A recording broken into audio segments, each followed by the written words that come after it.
केंद्र में मंत्रिपरिषद के मेरे साथी श्रीमान वेंकैया नायडू जी,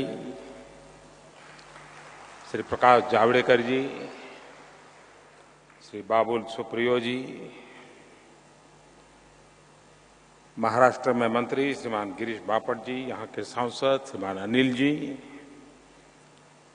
पुणे के मेयर श्रीमान प्रशांत जगताप जी,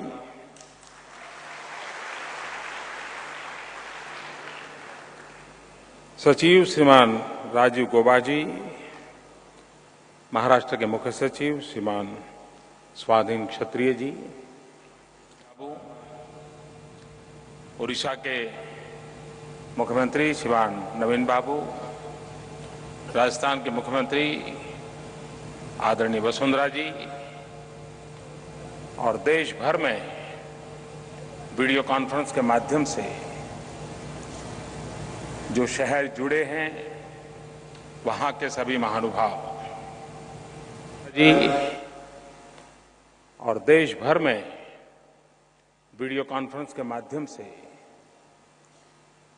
जो शहर जुड़े हैं वहां के सभी महानुभाव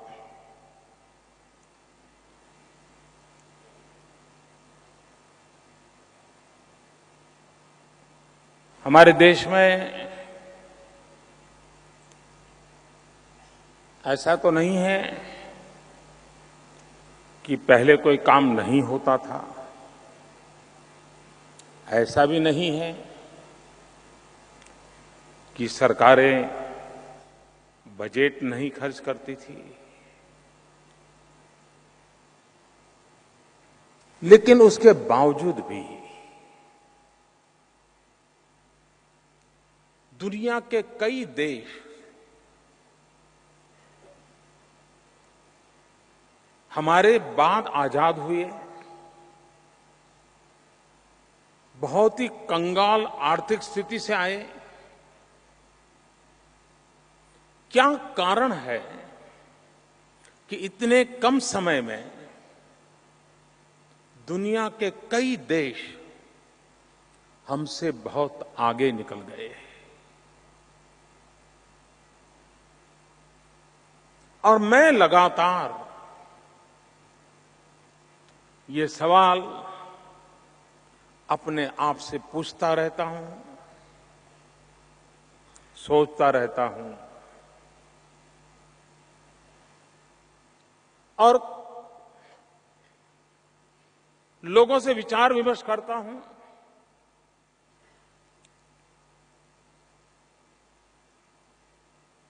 पुराने अनुभवों को जरा एनालिसिस भी करता हूं। ये लगातार मंथन चलता रहता है और अनुभव ये आया है कि हम जो लोग सरकारों में बैठे हैं,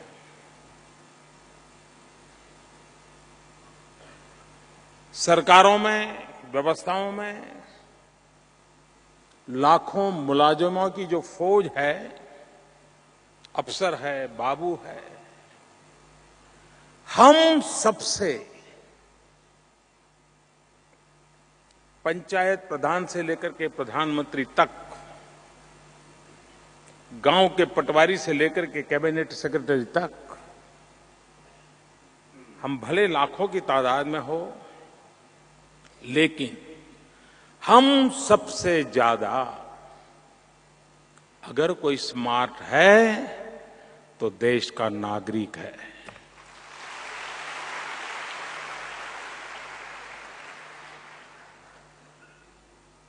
अगर एक बार देश के इन 125 करोड़ नागरिकों की ताकत को झकझोर दिया जाए, अच्छे काम के लिए झोंक दिया जाए, तो सरकारों की कोई जरूरत नहीं पड़ी, अपने आप दुनिया चल पड़ेगी, बहुत तेजी से चल पड़ेगी।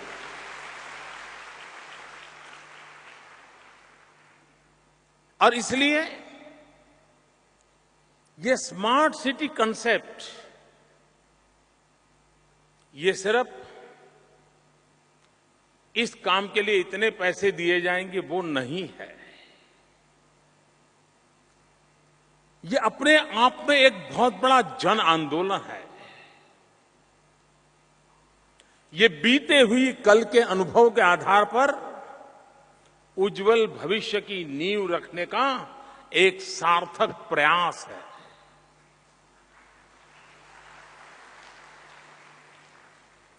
और मैं अनुभव कर रहा हूं कि ये प्रयोग सफल रहा है। जब शुरू में हमारे सचिव मेरे पास आते थे, वेंकैया जी के साथ डिपार्टमेंट में सर खपाते थे, उनके मन में बड़ी उलझन रहती थी कि शहर कैसे तय करेंगे। और हमारा देश ऐसा है कि आप एक ही शहर में रोड के इस तरफ एक काम करो तो रोड के उस तरफ वाले आंदोलन करते हैं कि यहां क्यों नहीं।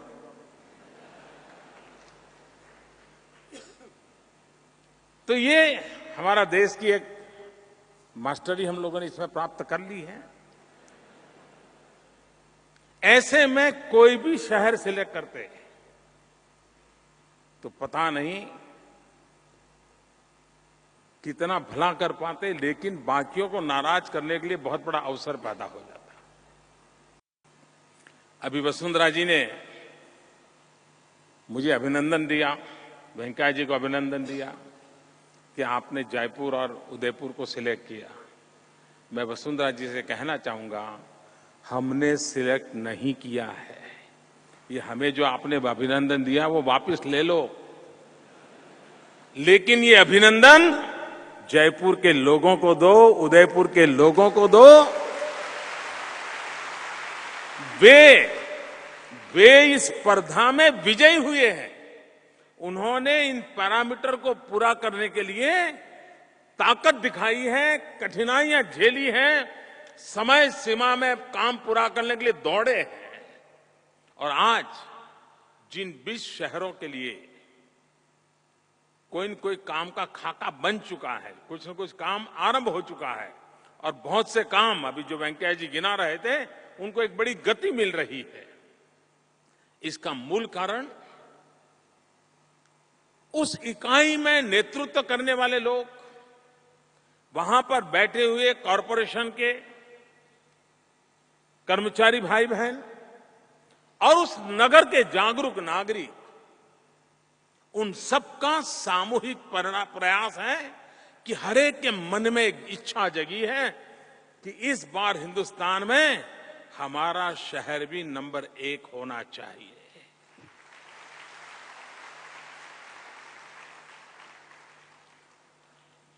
देश में हम पिछड़े हैं, हम गरीब हैं, इसकी कंपटीशन चलाई गई है। पीछे जाने के लिए रास्ते कौन से वो ढूंढे जा रहे थे। ये सरकार है जो आगे जाने की कंपटीशन कर रही है, आगे जाने के रास्ते तलाश रही है। मैं आज इस मंच से कुछ मीडिया हाउस का भी अभिनंदन करना चाहता हूं। कई अखबारों ने इस काम को मिशन मोड में लिया। उन्होंने अपने अखबार के माध्यम से उस नगर के नागरिकों को जागृत करने का प्रयास किया, दबाव पैदा किया, और ये हुआ है। अभी मैसूर स्वच्छता में नंबर ले गया तो बेंगलोर के अंदर बड़ा तूफान था। क्या हो गया भाई, बेंगलोर पीछे क्यों रह गया? अब जोर लगाएंगे, बेंगलुरु को आगे ले जाएंगे। ये एक माहौल बना है। हमें इस बात को और आगे बढ़ाना है। सब दूर एक स्पर्धा का माहौल हो और जन भागीदारी से हो। आज अभी एक प्लेटफॉर्म को लॉन्च किया गया है। पुणे कैसा बने, ये दिल्ली वाला सोच ही नहीं सकता है जितना कि पुणे वाला सोच सकता है। भुवनेश्वर कैसा बने, भुवनेश्वर की किस गली में क्या काम हो, फुटपाथ कहां हो, साइकिल के रास्ता कहां हो, तालाब कहां हो, फवारा कहां हो, अस्पताल कहां हो, पार्किंग कहां हो, वो भुवनेश्वर का निर्णय दिल्ली में नहीं हो सकता है। लेकिन अगर वेब पर कोई जोधपुर का आइडिया आएगा तो भुवनेश्वर वाला भी देखेगा, यार ये जोधपुर वालों ने कुछ नया सोचा है, चलो हम भी कुछ अपने भुवनेश्वर में देखें कैसा हो सकता है। एक बहुत बड़ा डेवलपमेंट में पार्टिसिपेटरी अप्रोच, और वो भी टैलेंट पूल का एक प्रयास। और ये मैं मानता हूं कि आने वाले दिनों में एक बहुत बड़ा परिवर्तन का कारण बनने वाला है। स्वच्छता हमारे देश में सर्वप्रिय विषय बन गया। एक जमाना ऐसा था कि सरकारों की वो स्कीमें पॉपुलर होती थी जिसमें सरकारी खजाने से कुछ मिलता था। किसी के जेब में कुछ आता था, किसी के पेट में कुछ आता था, किसी के गांव में कुछ आता था, किसी के शहर में कुछ आता था, तो लोग मानते थे हाँ ये कुछ अच्छी स्कीम लाए प्रधानमंत्री जी। पहली बार उसमें बदलाव आया कि जिसमें प्रधानमंत्री कुछ दे नहीं रहा है, ज्यादा से ज्यादा सलाह दे रहा है और कह रहा है कि भाई हम सब ने स्वच्छ रहना चाहिए, स्वच्छता रखनी चाहिए, घर शहर से लेकर के शहर स्वच्छ रहना। सरकार कुछ भी ना दे, लेकिन जनता कहती है, सारे सर्वे देख लीजिए, मीडिया के लोगों ने जितने सर्वे किए, हर एक में टॉप नंबर पर कोई स्कीम लोगों को पॉपुलर लगी है तो स्वच्छता लगी है। इसका मतलब यह हुआ कि अब तक जो हिंदुस्तान में सोचा जाता था कि लोगों को कुछ मिले, वही लोगों को पसंद होता है, वो सोच हमने हमारे देश के सामर्थ्यवान नागरिकों के साथ अन्याय किया है। ऐसी सोच बना करके, ये वो लोग नहीं है मेरे देशवासी जो कुछ पाने की तलाश में होते हैं, वो तो कहते हैं कि हमें अवसर दो, हम कुछ करना चाहते हैं और ये करने की मिजाज है। ये स्वच्छता का अभियान उस मिजाज का प्रतिबिंब है जो सामान्य मानवी को लगता है कि नहीं भी बहुत हो गया, अब बदलाव लाना है।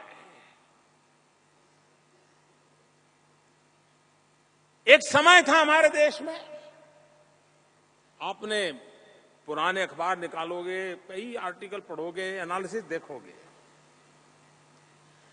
अर्बनाइजेशन इसको एक बहुत बड़ा संकट माना गया। हर बार ये अर्बनाइजेशन हो रहा है, क्या होगा, कैसा होगा, यही चर्चाएं चली। मेरा सोचना अलग है। हम अर्बनाइजेशन को समस्या न समझे, हम अर्बनाइजेशन को अपॉर्चुनिटी समझे। ये अवसर है, ये शहरीकरण हो रहा है, इसे हम संकट न समझे, इसे अवसर समझे। अगर संकट समझेंगे तो उसको एड्रेस करने का हमारा तरीका वही होगा, अरे यार देखो वहां कुछ लोग बस गए हैं, अब क्या करें, पानी कैसे पहुंचाए, बिजली कैसे पहुंचाए, क्या करें यार, इनके बच्चों के लिए स्कूल का क्या करें, दिमाग में सर। उसके बजाय हम एक अपॉर्चुनिटी मान करके 2016 में हमारा पुणे ऐसा है, 2025 में ये संभावना है, भाई इस तरफ आगे बढ़ सकते हैं, इस तरफ आगे बढ़ सकते हैं, आसमान में ऐसे जा सकते हैं, गति ऐसे ला सकते हैं, पानी ड्रेनेज का इतना जाएगा, ये व्यवस्था, ये अभी से सोचना शुरू होगा तो वो अवसर में पलट जाएगा। और इसलिए हम इस अर्बनाइजेशन को एक अवसर में पलटना चाहते हैं। हम माने या ना माने, शहर की एक वो ताकत होती है जिस पर हमारे आर्थिक क्षेत्र के लोग एक अलग रूप में उसको टर्मिनोलॉजी में देखते हैं, ग्रोथ सेंटर कहते हैं। मैं उसको अलग तरीके से देखता हूं। मैं कहता हूं, अगर गरीबी को पचाने की सबसे ज्यादा किसी में ताकत है तो शहर में होती है। शहर गरीबी को पचा पाता है और इसी के कारण जहां ज्यादा गरीबी होती है वहां से लोग निकल निकल करके शहरों की तरफ जाते हैं, क्योंकि उनको एक आशा होती है कि शहर में कुछ नहीं यार, कुछ तो काम मिल जाएगा, शाम को खाना खा के सो पाऊंगा, माँ बाप को 50-100 रुपया भेज पाऊंगा, इतना तो मेरा गुजारा हो जाएगा। इस विश्वास के साथ वो शहर में आता है और कुछ ही दिनों में, चाहे वो गाड़ी साफ करता होगा, चाहे वो हवा साइकिल में भरता होगा, कुछ भी करता होगा, लेकिन रास्ता खोज लेता है। ये इसलिए संभव होता है क्योंकि शहर में गरीबी को पचाने की ताकत होती है। अब ये हमारी जिम्मेवारी है कि हम शहर को वो ताकत दें, शहर में वो सामर्थ्य दें कि वो सर्वाधिक गरीबी को पचा पाए, जल्दी से गरीबी को पचा पाए, और उसी गरीबी से जो पचा करके जो ताकत ऊर्जा पैदा हो, उससे विकास के नए आयाम पैदा करे। इस दिशा में हमने सोचा और ये संभव है, ये मुश्किल काम नहीं है। हर शहर को इमारतों से, रास्तों की साइज से नापा नहीं जा सकता है। हर शहर की अपनी खूबसूरती होती है, हर शहर की अपनी आत्मा होती है, हर शहर की अपनी पहचान होती है। हम जब स्मार्ट सिटी की बात करते हैं तब उस शहर की पहचान, उसकी आत्मा, उसको विशेष रूप से बल देने के लिए हम जनता जनार्दन से सुझाव मांगते हैं। जैसे जयपुर ने अपनी स्मार्ट सिटी की जो कल्पना की है, उसमें उन्होंने एक विचार ये भी रखा है कि हम नाइट टाइम हेरिटेज वॉक का एक नया सिलसिला शुरू करना चाहते हैं। इसका मतलब हुआ वो सिर्फ बंद घरों के सामने हेरिटेज वॉक थोड़ा होगा। रात के समय टूरिस्ट आएंगे तो उनके लिए कोई विशेष बिजली का प्रबंध होगा, उनके समय अच्छी तरह बीते उसके लिए कुछ व्यवस्था होगी। यानी शहर रात को भी जय जयकार करना शुरू हो जाएगा, तब वो जयपुर कहलाएगा। हर शहर आज भी, अगर बनारस धार्मिक कारणों से तो परिचित होगा, लेकिन हिंदुस्तान की कोई महिला ऐसी नहीं होगी जिसको बनारस की साड़ी का पता न हो। हर शहर की अपनी एक पहचान होती है और इसलिए 21वीं सदी में हमारी उस पहचान को हम नई ऊर्जा कैसे दे सकते हैं, आधुनिक रंग रूप से कैसे सजा सकते हैं, ताकि आत्मा वही रहे लेकिन कायाकल्प होकर के एक सुरेख पहचान बन जाए। स्मार्ट सिटी, इसलिए मैंने कहा कि इमारतों का खेल नहीं है। बदली हुई जिंदगी में व्यवस्थाएं गति चाहती है, कम से कम वेस्टेज चाहती है। आज टेक्नोलॉजी का एक इंडिविजुअल व्यक्ति अपने स्मार्ट मोबाइल फोन से टेक्नोलॉजी का उपयोग कर लेता है, लेकिन ये टेक्नोलॉजी सामूहिक सेवा का माध्यम कैसे बने। अभी चंद्रबाबू जी को हमने सुना किस प्रकार से उन्होंने डिजिटल वर्ल्ड का उपयोग जन सामान्य की सेवा के लिए उपयोग किया है। आज जो पुणे की योजनाएं लॉन्चिंग हुई, उसमें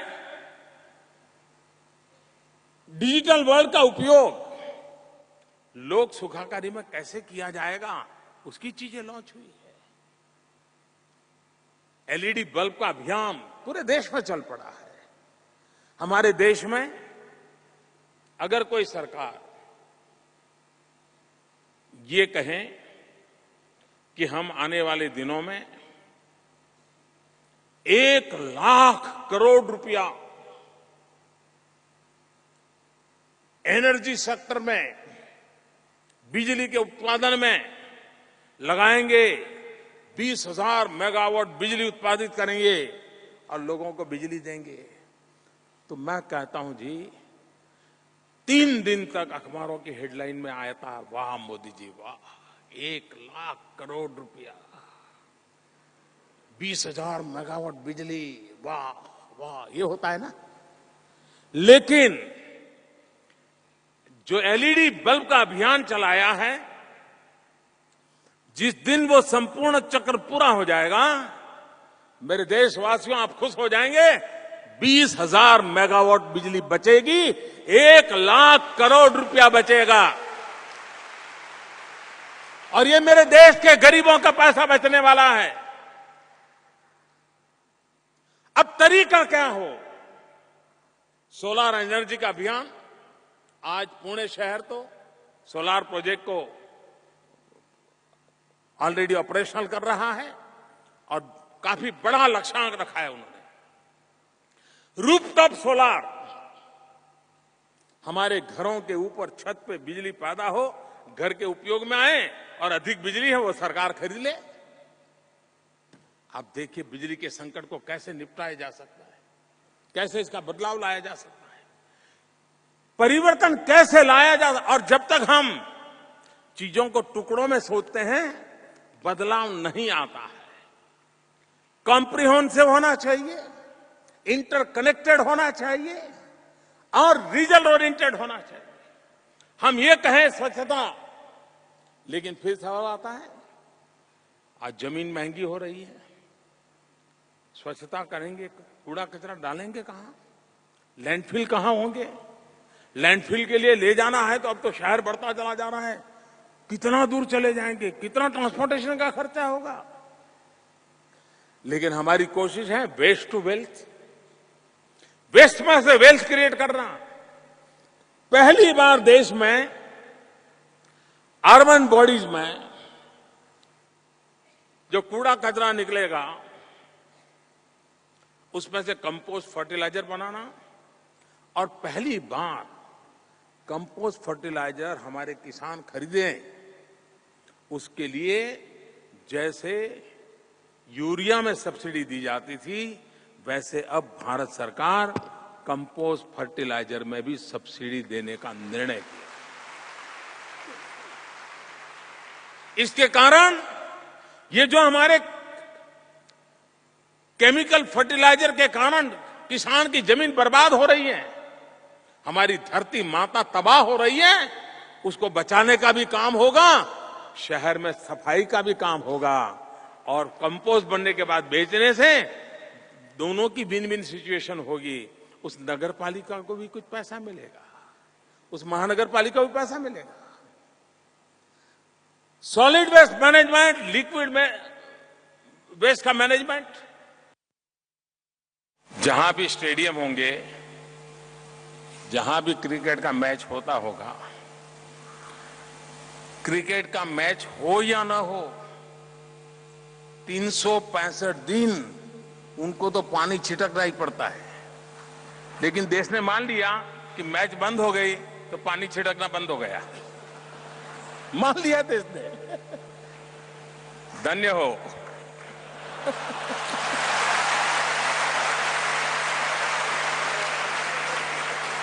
उनको तो 365 दिन पानी पिलाना ही पड़ता है, तभी तो ग्रीनरी रहती है, वरना तो वो स्टेडियम में कभी 2 साल के बाद भी खेल होना संभव नहीं रहेगा। लेकिन अब पता नहीं वो कोई कहां से लाते हैं, बड़ी बड़ी नई नई फिलॉसफी चल जाती है और उसके कारण महाराष्ट्र का काफी नुकसान भी हुआ लेकिन सॉलिड वेस्ट के साथ साथ लिक्विड वेस्ट, हमारा ये जो ड्रेनेज का पानी है, उसको हम प्यूरिफिकेशन, उस पानी का बगीचों में उपयोग, खेत में उपयोग, इस प्रकार के कामों में उपयोग, तो भविष्य में पानी के संकट को हम अच्छी भली भांति मिटवित कर पाएंगे। और इसलिए जनसंख्या की आवश्यकताओं की पूर्ति के लिए हमने इन चीजों को देखना पड़ेगा। क्यों ने हमारे लोगों को इंटरनेशनल नॉर्म्स जो है पानी मिलने के, घर में उपयोग के, उस तक हम पहुंच नहीं पाते हैं क्या? क्यों ना पहुंच पाए? हम कोशिश तो करें, शुरू तो करें। 1 लीटर, 5 लीटर, 7 लीटर पानी बढ़ाते चले। हम हर व्यक्ति को, परिवार को मकान देना चाहते हैं। शहरों में झुग्गी झोपड़ी को पुणे ने प्रोजेक्ट लिया है, झुग्गी झोपड़ी को हाउसिंग स्कीम में अंदर कन्वर्ट करके उनको मकान देने का। आप देखिए जीवन बदल जाता है। गरीब आदमी को भी आज झुग्गी झोपड़ी में रहता है तो सोचने का तरीका एक होता है, लेकिन अगर उसको रहने के लिए एक छत मिल जाए, मकान मिल जाए, तो वो भी सोचता है कि ये पर्दे लाए तो अच्छा होगा, चलो कुछ नहीं तो पुरानी साड़ी को लगा के पर्दा बना दो भाई, ये खिड़की ठीक नहीं लगी। उसका दिमाग शुरू होता है। झुग्गी झोपड़ी में रहता था, उसको फुटरेस की जरूरत नहीं थी। अब लगता है यार ऐसा करो, एक ताट का छोटा सा पीस भी तो रख दो, जरा कोई घर में आता है तो पैर साफ होकर के आ जाए। उसको लगता है कि यार पैसे बचा लो, एक दरी ला दे, मेहमान आएंगे तो बैठने के लिए काम आएगी। मकान मिलते ही सिर्फ 4 दीवारें नहीं मिलती, छत नहीं मिलती, जिंदगी की नई सोच मिल जाती है। उसके भीतर का एस्पिरेशन पैदा होता है। और आखिरकार प्रगति का कोई अगर सबसे बड़ी ताकतवर चीज है तो योजनाएं नहीं होती हैं, 125 करोड़ देशवासियों का एस्पिरेशन होता है, जो गति लाता है, लक्ष्य की पूर्ति का कारण बनता है और देश विशालता और भव्यता की ओर आगे बढ़ करके अपने आप का डंका बजाता है। और इसलिए ये कंपटीशन का युग है। मैं सभी शहरों को निमंत्रित करता हूं, ये चुनौती है। देश के सभी शहर, और सिर्फ उनकी इलेक्टेड बॉडी या उसके मुलाजिम नहीं, उस शहर का नागरिक उस चुनौती को स्वीकार करें। चाहे स्वच्छता की स्पर्धा होगी, चाहे स्मार्ट सिटी में एंट्री पानी होगी, शहर को स्मार्ट बना के रहना होगा। ये जन भागीदारी से होगा, जन संकल्प से होगा। जब मैंने mygov.in पर लोगों से कहा कि स्मार्ट सिटी पे आप मुझे सुझाव दीजिए, आप हैरान हो गए। 25 लाख से ज्यादा लोगों ने सीरियस नेचर के सुझाव भेजे हैं, जिसको सरकार को ध्यान में लेना पड़े, ऐसे 25 लाख लोगों ने कंट्रीब्यूशन किया है। जितनी जन भागीदारी बढ़ती है, मैंने बीच में एक बार मन की बात में यही कहा था कि हमारे रेलवे स्टेशन पर हमारे अपने गांव की पहचान क्यों न हो। अंग्रेजों ने हमारे रेलवे स्टेशन जब बनाए तो उनके दिमाग में वो पिज्जा हाउस जैसा था। अमेरिका में आप किसी भी कोने में जाओ, एक ही प्रकार का पिज्जा हाउस होता है, तो हमारे रेलवे स्टेशन भी एक ही प्रकार के। आप जाएंगे तो दाईं ओर ये आएगा, बाईं ओर ये पक्का था। भारत ऐसा नहीं, भारत विविधताओं से भरा हुआ है, उसे नावीन्य चाहिए। मैंने कहा ठीक है, दीवारें तोड़ने की जरूरत नहीं है, लेकिन दीवारों के रंग रूप बदलकर तो शहर की पहचान बना सकते हो। और मैं इतना हैरान हुआ, महीने के भीतर भीतर उस गांव के, नगर के जो भी आर्टिस्ट थे, स्कूल के बच्चे थे, स्कूल का ड्राइंग टीचर था, सब लोग रेलवे स्टेशन पर पहुंच गए। जो भी अपने पास था वो अपना कलर काम करने लगे और इतने सुंदर दीवारें पेंट की है। छोटे छोटे रेलवे स्टेशनों ने अपनी एक पहचान बना दी और उस नगर की पहचान को उन्होंने जोड़ दिया। आज देश के लोगों को बदलाव चाहिए, बदलाव में वो शरीक होना चाहते हैं, जुड़ना चाहते हैं। ये स्मार्ट सिटी, उसकी सबसे बड़ी विशेषता यही है। कुछ लोगों को स्मार्ट शब्द सुनते ही बड़ा परेशानी हो रही है। कुछ ऐसा करने जा रहे हैं जो कभी सोचा ऐसा नहीं है जी। मेरी स्मार्ट की कल्पना बड़ी सिंपल है जी। लोगों को पीने का पानी सफिशिएंट मिले। सोसाइटी के पहले वाले मकान को तो मिले और आखिर वाले मकान को न मिले, ऐसा नहीं होना चाहिए। होता यही है ना कि एक इलाके में पानी आता है, जो आगे हैं उनको पानी पहुंचता है, पीछे उनको नहीं पहुंचता है। बिजली सबको मिले, समान रूप से मिले। लोग सुविधा की आवश्यकताओं को आधुनिक ढांचे से परिपूर्ण करना, ये प्रयास है। और जैसा मैंने कहा, एक ऐसी आर्थिक गतिविधि का केंद्र बने, डेवलपमेंट एनवायरमेंट फ्रेंडली हो, ग्रीन हो, गरीबी को बचाने की ताकत जितनी ज्यादा बढ़े, उतना शहर का विकास सही दिशा में है। वो जितनी गरीबी को बचा पाए, अपने आप इकोनॉमी अपने आप आगे बढ़ेगी। घर में वही मेहमान को खिला सकता है जो 2 टाइम सुख से खा सकता है, वरना मेहमान को कैसे खिला पाएगा। और इसलिए शहर भी आर्थिक रीति से वो वाइब्रेंसी होनी चाहिए, वो ताकत होनी चाहिए कि जो बाहर से जो गरीब हमारे आती रहती हैं, उस गरीबी को संभालने की, बचाने की, गरीबी से उसको बाहर निकालने की ताकत इस शहर में होनी चाहिए। तो एक नया बदलाव, नए तरीके से बदलाव, जन भागीदारी से बदलाव, उसकी दिशा में प्रयास चला है। मैंने कुछ दिन पहले क्या क्या काम हुआ उसका रिव्यू किया। मैं सचमुच में इतना प्रसन्न हो गया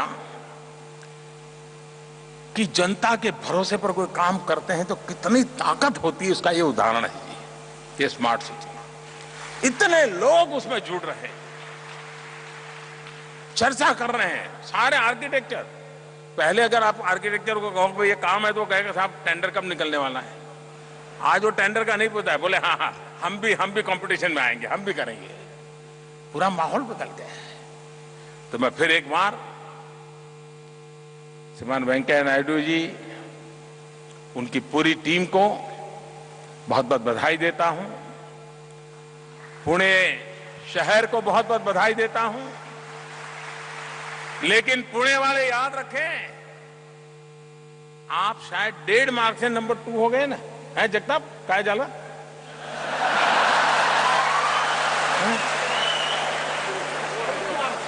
सिर्फ 1.5 मार्क से पीछे रह गए।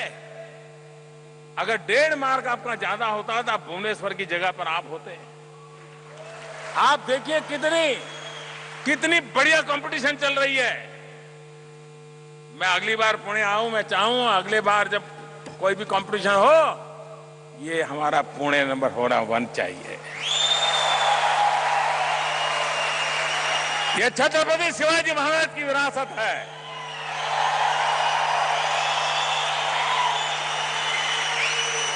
ये लोकमान्य तिलक की अमानत है।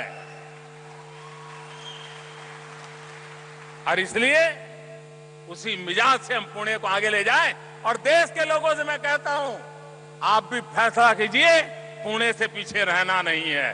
देखिए क्या मजा आता है। बहुत बहुत धन्यवाद।